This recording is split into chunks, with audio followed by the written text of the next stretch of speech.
Guys आज है 22 जून 2024 और आज है जगन्नाथपुरी में देव स्नान पूर्णिमा। तो इस वीडियो में हम जानेंगे कि क्या होती है देव स्नान पूर्णिमा। आज के ही दिन सिर्फ भगवान जगन्नाथ जो है वो नहाते हैं, यानी कि पूरे साल में ही एक दिन होता है और आज के दिन ही इनको नहलाया जाता है। और कहाँ से नहलाया जाता है? तो एक कुएं से जहां पर सोना भरा हुआ है, और इतना सोना है जिसके बारे में किसी को नहीं पता। और उस कुएं के 108 घड़े भरकर, यानी कि उस कुएं के पानी के 108 घड़े भरकर भगवान जगन्नाथ को जो है वो नहलाया जाता है। तो ये पूरे टॉपिक को हम लोग जो है वो कवर करने वाले हैं। काफी सारी डिटेल्स मैं आपको दूंगा जगन्नाथपुरी से रिलेटेड। और जगन्नाथ रथ यात्रा जो है वो 7 जुलाई को होने वाली है, इसके बारे में भी थोड़ी सी जानकारी हम लोग जो है वो लेने वाले हैं। तो वीडियो को एंड तक जरूर देखिएगा। गाइस देखिए जगन्नाथपुरी का कितना बेहतरीन ये फोटो हम लोग को जो है वो नजर आ रहा है, राइट। तो आपको बता दें कि ओडिशा में स्थित ये जगन्नाथपुरी का मंदिर है। इसमें 22 जून को, यानी कि आज के दिन जो है वो होने जा रहा है एक अनोखा उत्सव, देव स्नान पूर्णिमा की तैयारी हो चुकी है। देव स्नान पूर्णिमा, और कहते हैं कि इसी में स्थित ये जगन्नाथपुरी का मंदिर है। इसमें 22 जून को, यानी कि आज के दिन जो है वो होने जा रहा है एक अनोखा उत्सव, देव स्नान। इसी दिन महाप्रभु जगन्नाथ का जन्म हुआ था और इसीलिए महाप्रभु उनके भाई बलभद्र और बहन सुभद्रा श्री मंदिर में भक्तों के सामने स्नान करते हैं। और ये साल में सिर्फ एक ही बार होता है। तो ये उत्सव देव स्नान पूर्णिमा का जो है वो आपको ध्यान में रखना है। ये हो सकता है कि एग्जामिनेशन में भी पूछा जाए। और भगवान जगन्नाथपुरी में रथ यात्रा 7 जुलाई को जो है वो होने वाली है। तो ये फैक्ट भी आप थोड़ा सा ध्यान में रखिएगा। और ऐसा प्रचलन में है कि देव स्नान के बाद, यानी कि जब भगवान जब स्नान करते हैं उसके बाद भगवान जगन्नाथ को बुखार आ जाता है और इसलिए वो अगले 15 दिन किसी को दर्शन नहीं देते।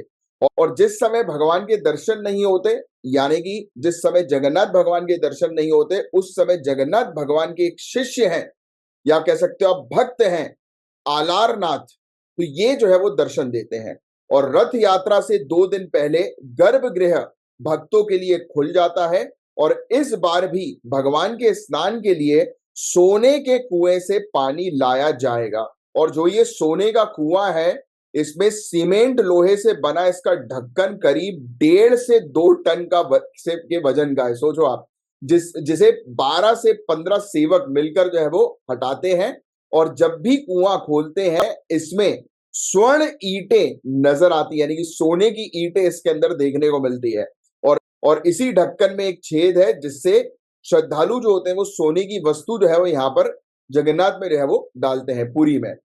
और आप देख सकते हैं कितनी प्यारी मूर्तियां जो है वो दिखाई दे रही है। भगवान की मूर्तियों को मंदिर से बाहर लाकर प्रांगण में ही रखा जाता है, जहां उन्हें स्नान जो है वो करवाया जाता है। तो ये देखिए, ये स्नान की तस्वीरें हम लोग को जो है वो देखने को मिल रही हैं। और आपको बता दें कि ये जो सोने का कुआं है, इसमें कितना सोना है जिसके बारे में आज तक कोई जांच नहीं हुई है। कहते हैं कि ये मंदिर है जिसके आंतरिक रत्न भंडार से जुड़ा है, जो 1978 से बंद है। और तब से आंतरिक रत्न भंडार का कोई ऑडिट नहीं हुआ है। और सुबह कुआं खोलने के बाद इसमें पीतल के 108 घड़ों में इसका पानी जो है वो भरा जाएगा। तो ये अब इसी सोने के पानी से जो है भगवान का स्नान जो है वो होता है। और इस पर्टिकुलर घड़ों को, जिस जिस घड़ों में पानी रहेगा, उसमें 13 सुगंधित वस्तुएं जो है वो डालकर नारियल से जो है उसको ढका जाता है। और जगन्नाथ भगवान को स्नान कौन कराते हैं? तो देव स्नान पूर्णिमा को गड़ा बड़ू सेवक, ये इसी काम के लिए मंदिर में नियुक्त किए गए हैं। गड़ा बड़ू सेवक जो भगवान को जो है वो स्नान करवाते हैं। और मंदिर के पूजा विधान जो, यानी कि सबसे वरिष्ठ जो हम लोग को सेवक मंदिर के देखने को मिलते हैं, उन्होंने बताया कि ये जो कुआं है जहां से सोने का पानी निकाला जाता है, तो ये जगन्नाथ मंदिर के ही जो कॉरिडोर है, प्रांगण है, उसी में देवी शीतला और उनके वाहन सिंह की मूर्ति के ठीक बीच में जो है वो बना हुआ है। अब देखो, जब भगवान जगन्नाथ तो साल में एक ही बार जो है वो नहा रहे हैं, बट साल भर आईना रखकर भगवान जगन्नाथ की जो छवि होती है, यानी कि उनकी जो मिरर इमेज होती है, उसको स्नान कराने की यहाँ पर परंपरा है। मंदिर के पूजा विधान में जो सबसे वरिष्ठ सेवक हैं, उन्होंने बताया है कि साल भर भगवान को गर्भगृह में ही स्नान करवाया जाता है, लेकिन प्रक्रिया अलग है। इसमें मूर्ति के सामने एक बहुत बड़ा आईना रखा जाता है, फिर आईने पर दिख रही भगवान की छवि पर धीरे धीरे पानी डालकर, जल डालकर स्नान कराया जाता है।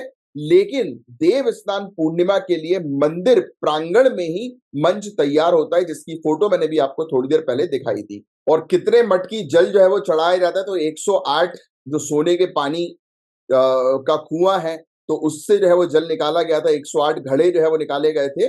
उसमें से 35 घड़े जो है वो भगवान जगन्नाथ महाप्रभु को जो है वो दिए जाते हैं। फिर बलभद्र जी को 33 और सुभद्रा जी को 22 मटकी जल जो है वो से स्नान करवाया जाता है।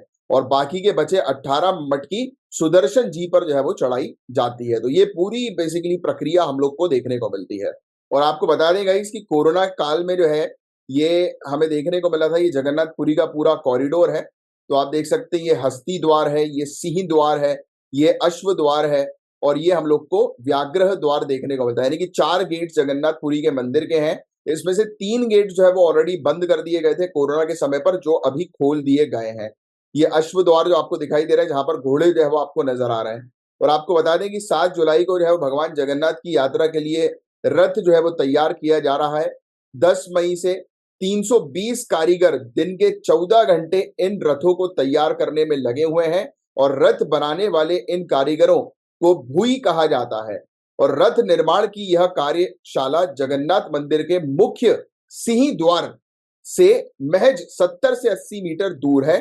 और रथ यात्रा में अटूट श्रद्धा के चलते 10 जुलाई तक ये कारीगर दिन में केवल एक बार भोजन करेंगे। देखो ये भी परंपरा है, उनके भोजन में प्याज और लहसुन भी नहीं होगा। और जो ये रथ बना रहे हैं, इनसे जब बात की गई तो इन्होंने बताया कि भाई कि जब तक ये वापस नहीं लौट जाते यात्रा कंप्लीट करके, यानी कि रथ के निर्माण से लेकर यात्रा कंप्लीट होने के टाइम तक ये सभी लोग जो है वो दिन में एक टाइम भोजन करेंगे और अपने भोजन में प्याज और लहसुन नहीं इस्तेमाल करेंगे। तो ये इनकी एक परंपरा हम लोग को देखने को मिलती है। तो गाइज ये पूरे फैक्ट्स थे जिसके बारे में हमने चर्चा करी। मैं उम्मीद करता हूँ ये सेशन आपको अच्छा लगा होगा, और अच्छा लगा है तो लाइक का बटन जरूर हिट करिएगा। सिविल सर्विसेज की तैयारी कर रहे हैं तो आप इस दिए गए नंबर पर कांटेक्ट करके ज्ञान सर के पेड कोर्स को जरूर ज्वाइन करें। जय हिंद।